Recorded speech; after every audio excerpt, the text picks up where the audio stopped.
Olá a todos, sou o Thiago Toledo, pré-vendas aqui na Tempest. A ideia aqui hoje é falarmos sobre o DLP da ForcePoint e como podemos ajudar em proteger a informação. Bora lá?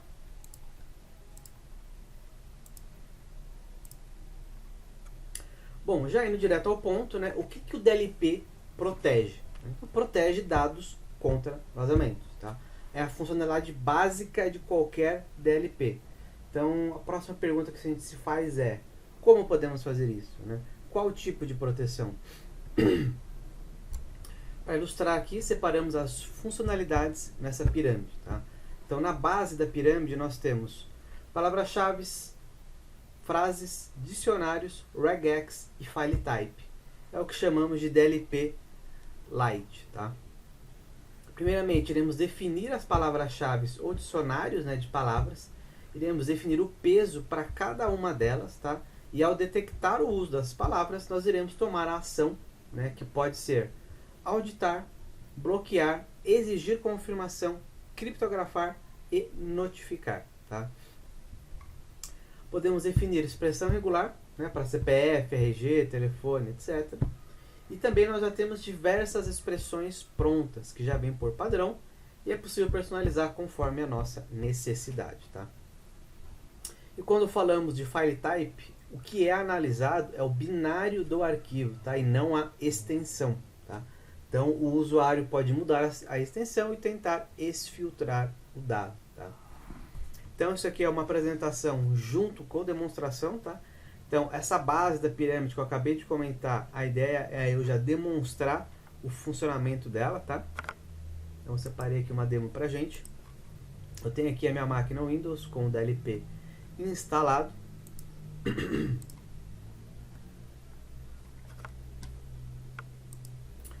Bom, o primeiro teste aqui é acessando o Gmail. Então, o usuário pode aí tentar exfiltrar o dado acessando, né, o Gmail e fazendo o upload. Então eu vou criar um novo e-mail, vou fazer o upload aqui dos meus arquivos. Então o primeiro teste aqui é quando eu tenho um arquivo com um único CPF dentro desse arquivo, tá? Então irei aqui fazer o upload e dentro dessa minha demonstração, tá? O upload foi feito com sucesso. Quando um documento contém até 3 CPFs dentro do documento, o que acontece? O DLP pergunta, né, para eu confirmar essa informação. Então eu posso colocar aqui, foi aprovado pelo gerente, foi questões aí relacionadas ao negócio, né?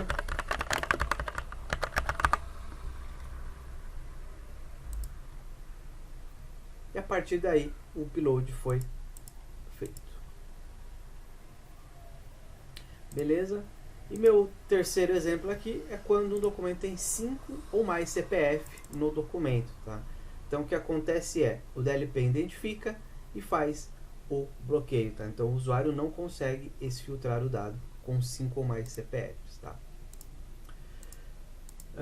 Vamos dizer que o usuário, né, tentando aí exfiltrar o dado, ele pode vir aqui, pegar o documento. Vou copiar tudo e colar no corpo do e-mail. O DLP identifica o Ctrl+C, Ctrl+V e faz o bloqueio, tá?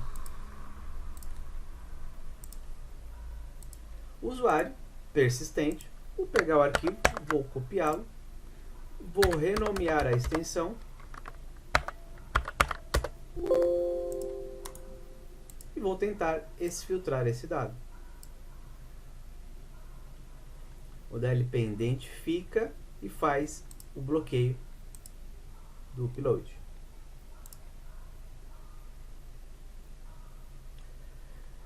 Mais uma vez, o usuário pode vir aqui e tentar zipar o arquivo, né? Vou colocar uma senha e vou zipar o arquivo. Quando ele tenta fazer o processo, o DLP identifica e faz o bloqueio, não permite que ele zipe arquivo. Se ele pegar esse nosso outro exemplo aqui, que contém somente um CPF, ele vai conseguir, porque quando só tem um CPF, é uma operação normal aqui dentro desse meu exemplo, tá? Um outro cenário aqui é quando o usuário vai fazer essas mesmas ações, mas ele vai colocar dentro de um pendrive.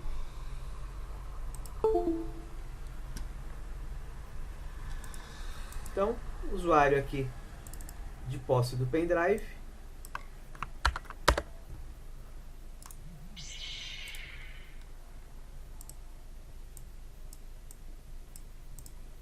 vai copiar as informações.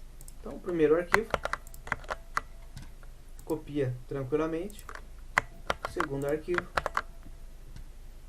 ele detecta, né, que foi copiado aí o arquivo para o pendrive e criptografa o arquivo. Tá? Se eu tentar copiar esse outro arquivo aqui, ele identifica e faz o bloqueio, não deixa copiar. Tá? Ele copiou esse arquivo aqui, o usuário consegue abrir ele aqui normalmente dentro dessa máquina dele, de onde foi feito a cópia. Agora eu vou remover esse pendrive da minha máquina virtual e abrir aqui no meu host, tá? Vou mostrar para vocês.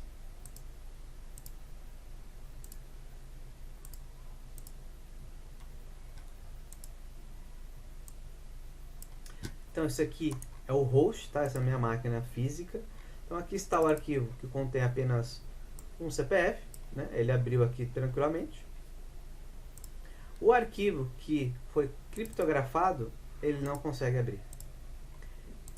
Né? Quando ele tenta abrir aqui com o Notepad, por exemplo, né, ele fala que o arquivo foi criptografado, né, e só pode ser aberto na máquina onde foi enviado, na máquina do usuário. Né? Então, a partir da máquina dele, ele consegue fazer, consegue acessar os arquivos. Tá? Vamos dizer agora que o usuário não utilize o Gmail, ele utilize o Outlook. Esse usuário vai criar um novo e-mail.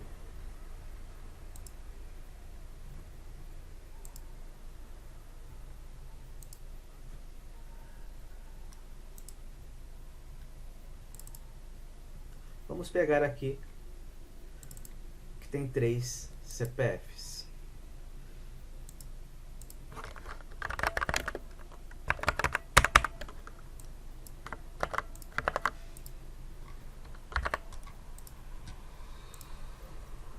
Ele vai me perguntar, né, sobre do motivo. Eu posso colocar aqui e ele vai ser enviado, mas eu não quero fazer aqui, beleza? Então foi bloqueado. Né, se eu colocasse ali ia passar de boas. Agora eu vou fazer o teste com um arquivo que contém 5 CPFs. Vou tentar fazer o envio. Ele realizou o bloqueio, não deixou eu enviar. Isso porque é um e-mail aqui externo, tá? Agora, se eu tentar enviar para um e-mail aqui da minha própria organização, né, eu faço essa definição e vou tentar enviar esse arquivo internamente aqui. O arquivo foi enviado, tá? Então, a mesma coisa vale, tá? Quando a gente fala ali do copiar e colar. Se o usuário abrir aqui, copiar a informação.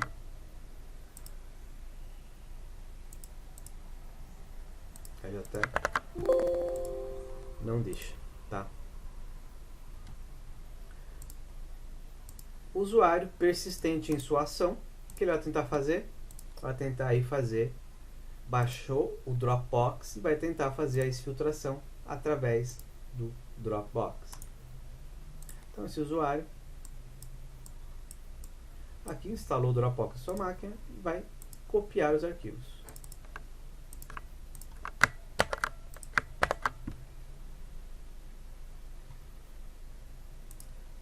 Quando nós temos 1 e 3 CPFs, ok, esse é o resultado esperado, mas quando nós temos mais 5 ou mais, ele identifica e impede o upload do arquivo. Tá? Quando ele está com o upload, ele está verdinho, aqui ele barrou e não deixou fazer o upload. Tá?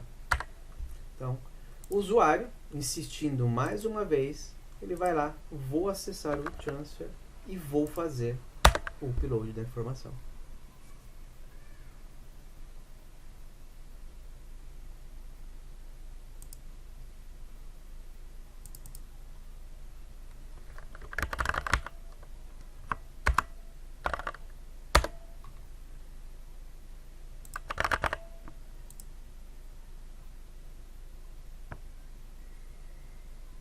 tentou fazer, o DLP identifica e faz o bloqueio, tá?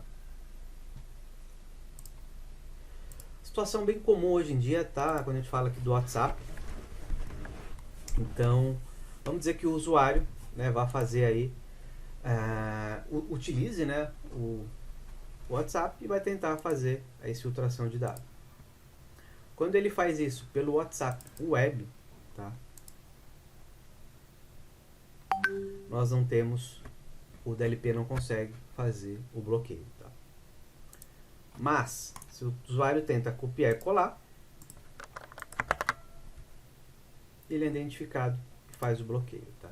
Mas, quando é o WhatsApp web, né, o envio de arquivos, o DLP não consegue pegar, tá?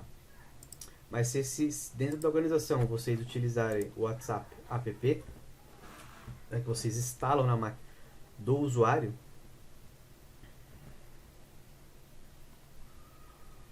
a partir do aplicativo a gente consegue fazer o bloqueio, tá? Ele consegue identificar, fazer o bloqueio quando é o aplicativo. Copiar e colar também é a mesma coisa, tá? Bom, o usuário tentou, não conseguiu. O usuário pensou, vou imprimir a informação. Vou abrir aqui e vou imprimir.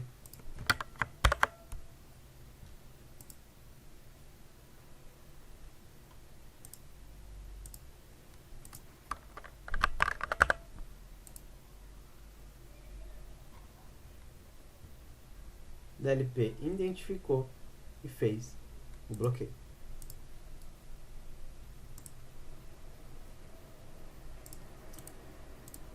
Bom, e por fim aqui, falta só mais um, tá? De exemplo aqui para utilizar na demonstração.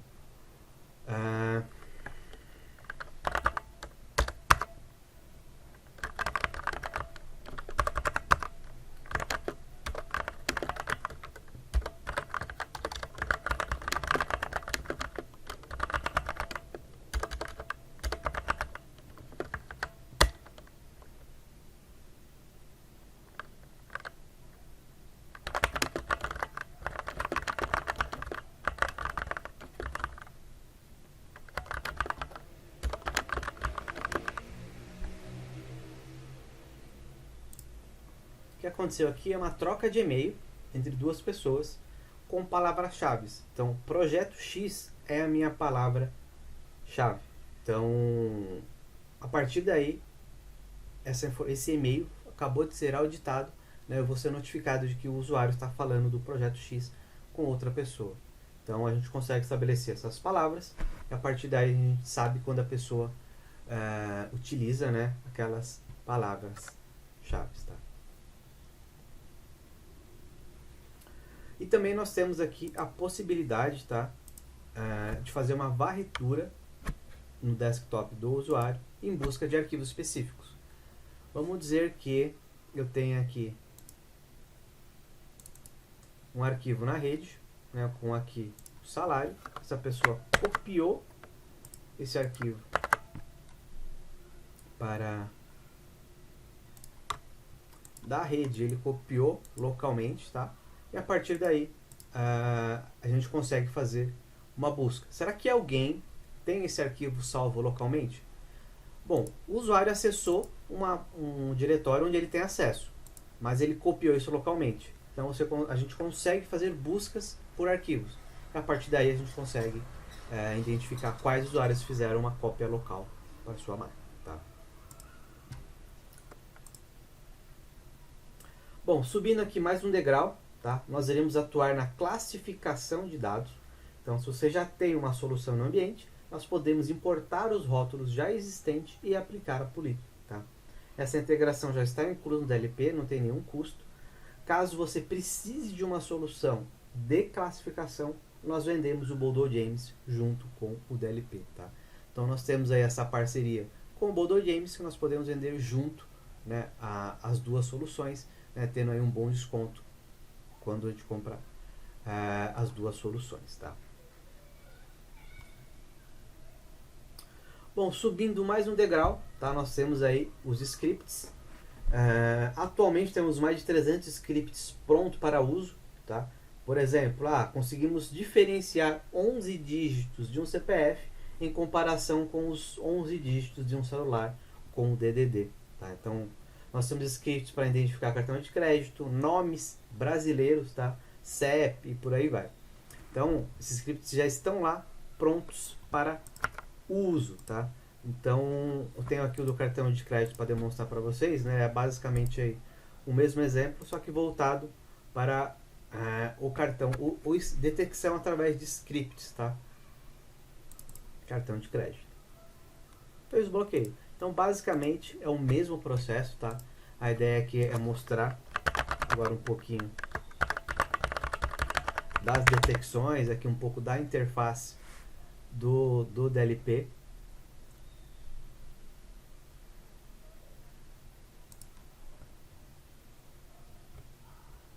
Aqui ó, a nossa parte de logs, onde eu consigo visualizar. Então esse aqui é o do cartão de crédito que eu acabei de fazer. 21 horas, 18, 21, né? Deve ser o horário do servidor, né? Então o que foi feito, ele identificou. Então ele identificou aqui um Mastercard, 5 defaults e um Visa. Né? Se a gente clicar aqui, a gente consegue visualizar. Mas quando a gente fala de cartão de crédito, ele coloca aqui, né? Ele mascara a informação para a gente ficar aqui, né? Não ficar visível a informação sensível, tá? Então aqui vai ter, ó, o e-mail que eu enviei, né? Com a palavra fraude lá, então vai aparecer aqui. Então fraude é uma das palavras que eu coloquei lá para fazer a notificação, tá? Então a gente consegue identificar isso daí, né? A gente define lá as palavras e a partir daí a gente somos notificados. O usuário, né, tentou aqui, ó, essa aqui foram regras de auditoria, essa aqui era uma regra do financeiro, essa aqui é a regra do LGPD, né, que o usuário tentou fazer a impressão do arquivo, né, tentou fazer a impressão e ele identificou aqui 5 CPFs, né, então aqui ele mostra pra gente quais foram as informações que deram match, consegue visualizar. A mesma coisa para o Zap. Então a gente consegue visualizar aqui, né, a informação, né? A gente consegue ver aqui a política, o canal, né, e o destino. Então tentou fazer aqui a exfiltração para o Chrome, aquela hora usando o WeTransfer, né? Aqui fazendo o do Dropbox da aplicação, né? Ele fez aqui onde só tinha um. Ele audita, mas permite, né? A mesma coisa com o 3. E aqui foi a aplicação, né, onde ele tentou fazer e fez o bloqueio, tá? A mesma coisa do Office, né, a mesma regra, só que voltada aqui para o Microsoft Office, então a gente consegue fazer o acompanhamento, né, aqui ó, a regra de imprimir, né, copiar. Aqui o próprio usuário negou, né, então ele viu, putz, eu não quero vazar não. Pode ir lá e mesmo negar. Aqui a parte do pendrive, né? Aqui quando foi criptografado, né? No pendrive a gente tem essa possibilidade de criptografar. Quando é um só ele permitiu. Quando ele tentou fazer com o WinRAR, a gente consegue visualizar aqui todas as ações dos usuários, tá? Né? A notificação, né? Então, se vai ser notificado é que a gente consegue visualizar, exportar, enfim, fazer tudo. Aqui no financeiro, né, quando a gente fala do cartão de crédito, nós temos os scripts prontos. Só escolher e usar. Nesse meu exemplo aqui eu peguei o default, um Visa e um Master. Então a gente consegue aí colocar, temos mais de 300 scripts prontos, tá? Então é só escolher que nós podemos estar utilizando qualquer um deles aí. Tem inúmeros, né? Então, né, nome, CEP, enfim, CNPJ, tem tudo aí.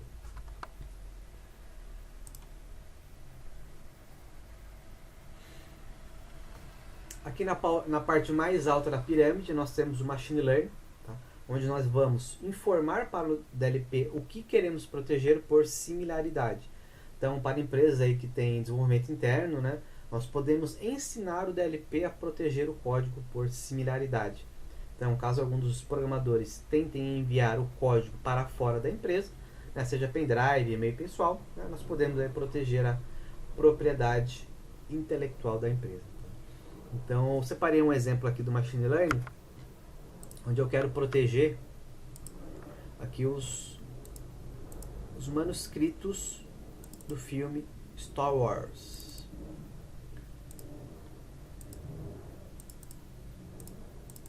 Então aqui tem os manuscritos que eu peguei aqui do Star Wars, né, que tem todos os detalhes, né?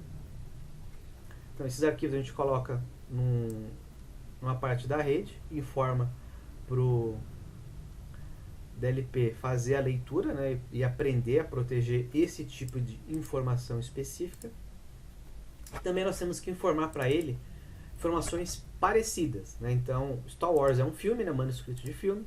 Eu coloco informações parecidas, né, que nem o Joker, né, o filme aqui, o manuscrito filme, né, do Thor aqui, enfim, são informações parecidas, onde a gente vai ensinar para ele, ó, isso está liberado, né, isso aqui pode, isso daqui não pode. Tá? Então, se o usuário tentar exfiltrar esse dado,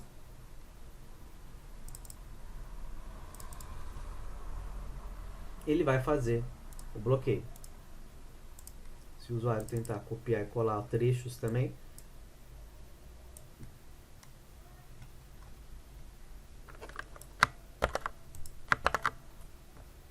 fez o bloqueio. Se o usuário tentar extraviar, né, informações aí de outros filmes, né, que aí estaria permitido, por exemplo, o Joker, o upload é permitido, né? Então a gente consegue aí trabalhar dessa forma, tá? Eu queria mostrar aqui para vocês a diferença, tá? Quando a gente vai identificar.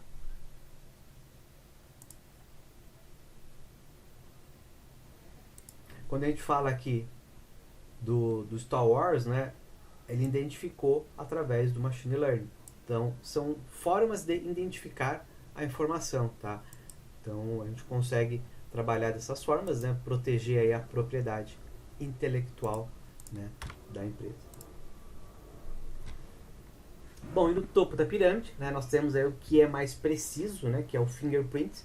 Né? Falando de fingerprint, nós estamos falando de hashes, tá? Então, nós iremos tirar várias fotos do dado, tá? Essas fotos nós chamamos de hash.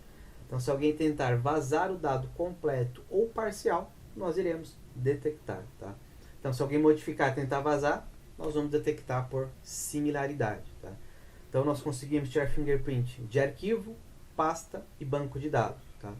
Então, nós podemos aí colocar um caminho de rede, né, com diversos arquivos lá dentro, e a partir daí será feita a análise, né, e caso o usuário tente fazer a exfiltração, a gente consegue identificar, né? Às vezes nós temos arquivos gigantes, né, ou muitos arquivos, né, como um file server, e é difícil você pegar palavras-chave, enfim, esse tipo de coisa. Então a gente consegue trabalhar com o fingerprint, a gente coloca lá, ele faz a leitura e a partir daí faz o bloqueio, tá?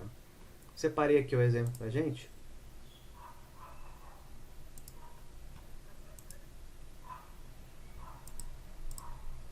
Que é a planilha de salário. Feito o bloqueio. É quando a gente volta aqui nos logs.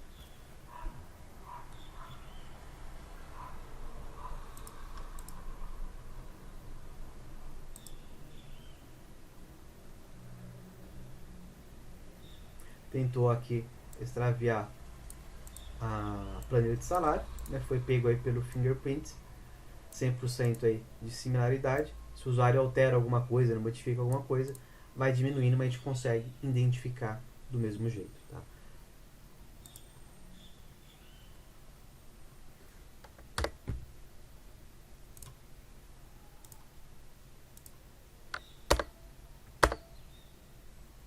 Bom, o DLP ele é licenciado por quantidade de usuários, tá? Então nós suportamos hoje o Windows e Mac, né? Para gerar valor, nós precisamos saber a quantidade de usuários, tá? Então só nos passar que a partir daí a gente consegue trabalhar numa proposta.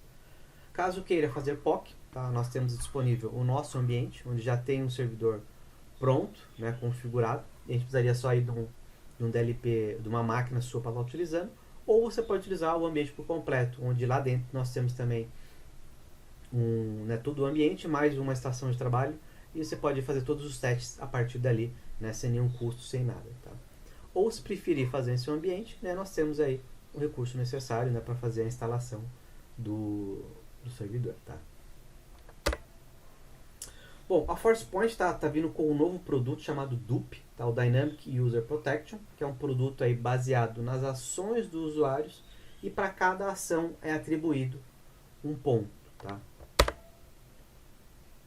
Isso aqui é mais para nós entendermos a real intenção do usuário. Tá? E se o usuário desabilitar o firewall? E se o usuário limpar os logs? Né? E se o usuário enviar um currículo por e-mail? E se o usuário se candidatar a uma vaga de emprego? Né? E se o usuário representa algum risco? Aqui são alguns exemplos, tá, de como funciona a pontuação. Então, se o usuário se candidatar a uma vaga de emprego, né, temos aqui um risco baixo, 5 pontos. Baixar dados do OneDrive, aqui nesse meu exemplo, 40 pontos, né, já é um nível crítico. Tá? Tentar fazer o upload para a nuvem pessoal, 10 pontos. Né? E hoje, em nossa base de dados, nós temos mais de 100 IOBs. Tá? E em nossa base, enfim, na verdade, eu separei aqui alguns exemplos, tá, desses IOBs, onde nós vamos ter aqui, né, o nome da regra, a severidade, né, a categoria, o canal e uma descrição do porquê daquele IOB. Tá? Então aqui eu tenho um link aqui embaixo, tá, que eu posso enviar para vocês. Lá tem todos os IOBs disponíveis. Então a partir daqui a gente consegue aí, né, ver os IOBs, né, dos indicadores de comportamentos, e cada ação que o usuário faz, né, desses comportamentos vai gerando aí uma pontuação. Eu trouxe para ilustrar aqui, né, exemplificando o usuário, né, todo usuário começa aqui com risco baixo, né, que ele não representa nenhum risco, mas se o usuário aqui faz download de muitos arquivos na máquina local, né, então ele vai ter aqui 24 pontos, e envia algum dado para o e-mail pessoal, então ele vai ganhar 45 pontos.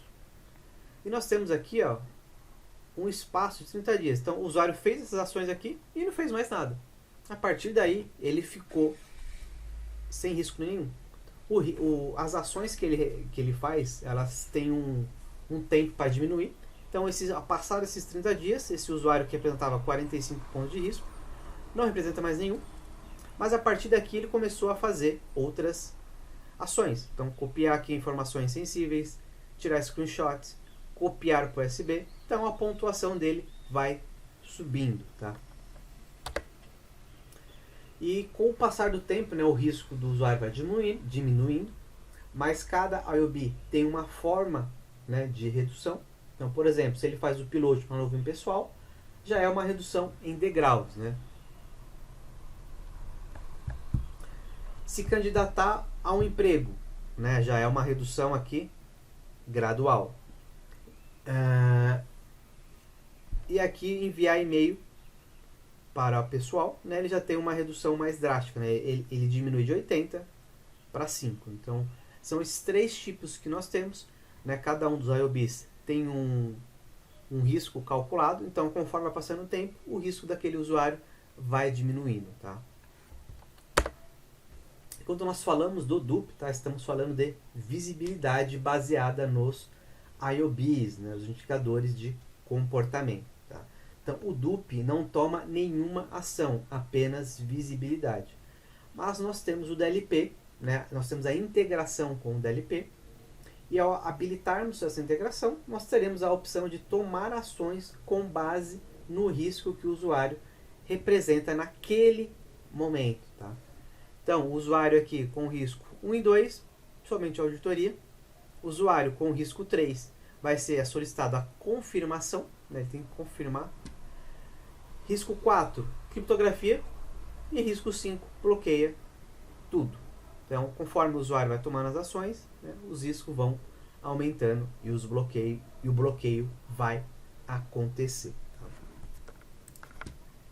Quando a gente fala dessa integração, a gente vai pegar uma regra para demonstrar aqui para vocês.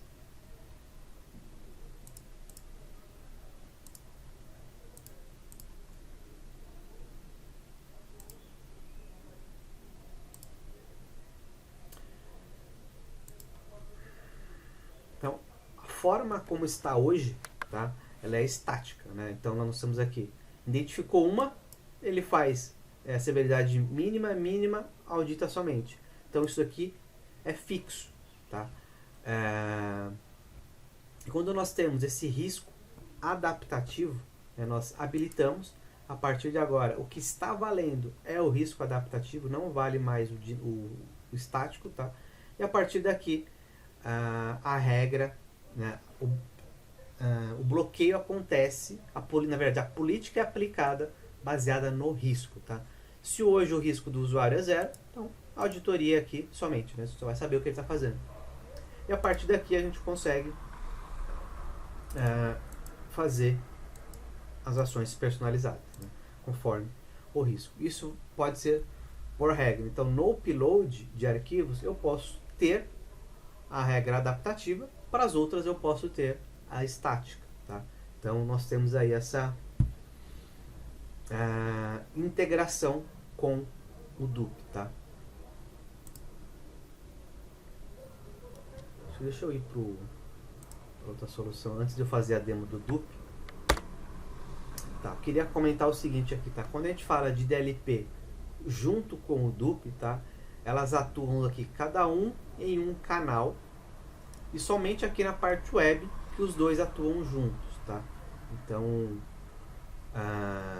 cada um aí trabalha em canais específicos, né? E na web aqui eles trabalham juntos, tá? O DLP é uma solução on-premise, tá? A gente precisa aí de servidores e fazer a instalação. E já o DUP, ele é um SaaS, tá? Você contrata e tem acesso a um tenant. Então você não precisa de nenhuma infraestrutura no seu ambiente. É só instalar os agentes na máquina, tá? Isso aqui para deixar bem claro como é que funciona o DUP. Então, essa máquina aqui também está com o DUP. Deixa eu mostrar primeiro aqui a plataforma.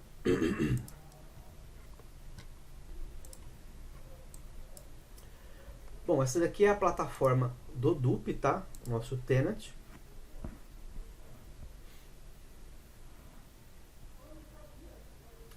A partir daqui eu consigo acompanhar, né, o risco, né, aí dos últimos 30 dias, né, consigo acompanhar, ter essa visão aqui, né, dos riscos baseado aí, né, no que foi detectado.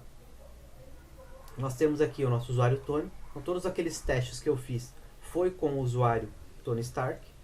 Então eu consigo visualizar aqui, ó, por exemplo, o Tony está com risco 100, né? Então ele fez muitas coisas aí. Então todas as coisas que o Tony fez está aqui, ó.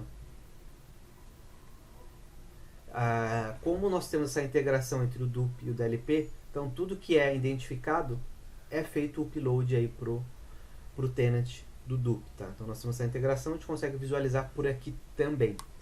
Eu já mostrei para vocês lá. E aqui nós temos essa outra interface, essa outra forma de visualizar. Tá?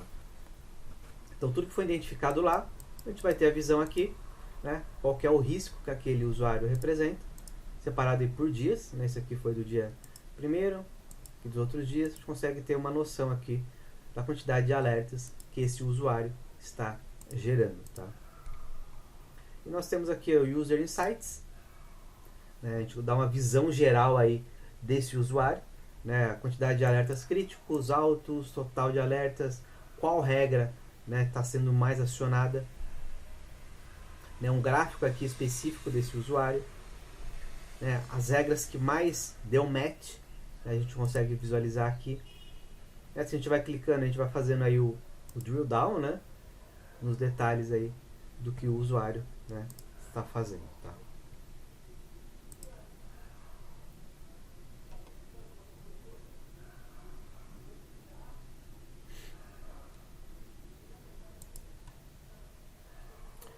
Bom, queria demonstrar para vocês aqui, mas eu vou demonstrar com outro usuário, já que o Tony está com 100%. Eu vou escolher outro usuário aqui, eu vou pegar o Peter Parker. Fazer um logoff aqui.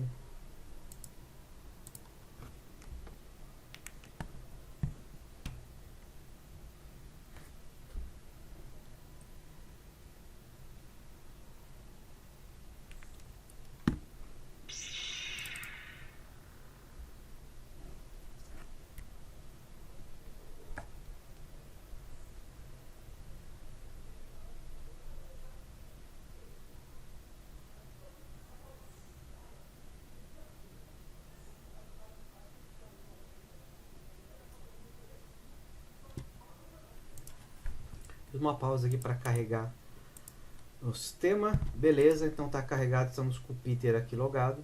Qual que é a ideia aqui? É eu fazer, né, por exemplo, eu vou limpar os logs aqui do meu Event Viewer.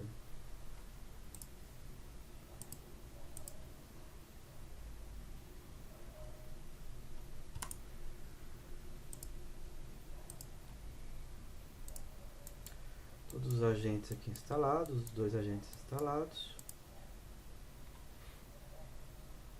Beleza.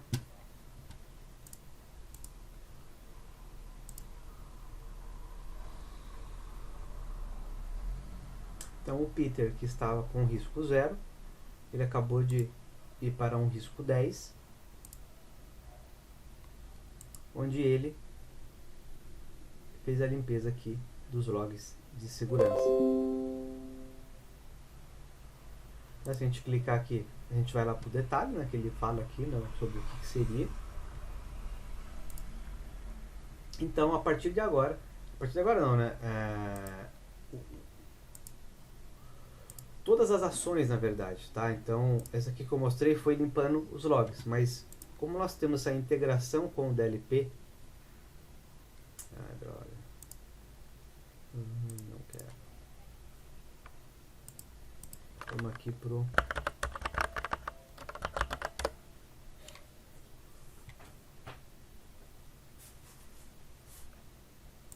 fazer um teste de upload. Mas não tá aqui, né?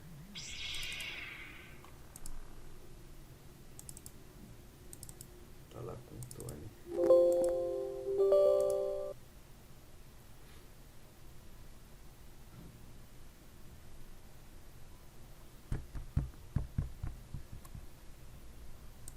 Documentos. Vamos tentar com o salário. Foi feito o bloqueio.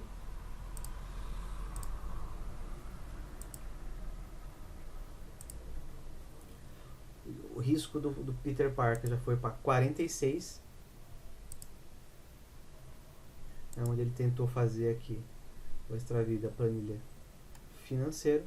A gente consegue ter essa visão, né, com todos aqueles... deixa eu ver aqui o IOP.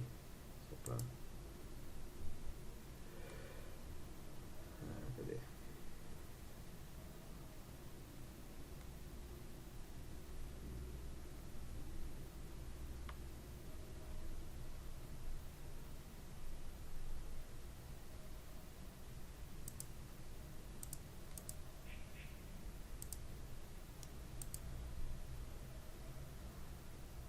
Bom, era isso, tá? A ideia aqui era mostrar a diferença entre um e o outro, tá? Então, esse slide aqui deixa bem claro que cada um atua aí em canais diferentes, tá? São soluções que hoje se integram, tá?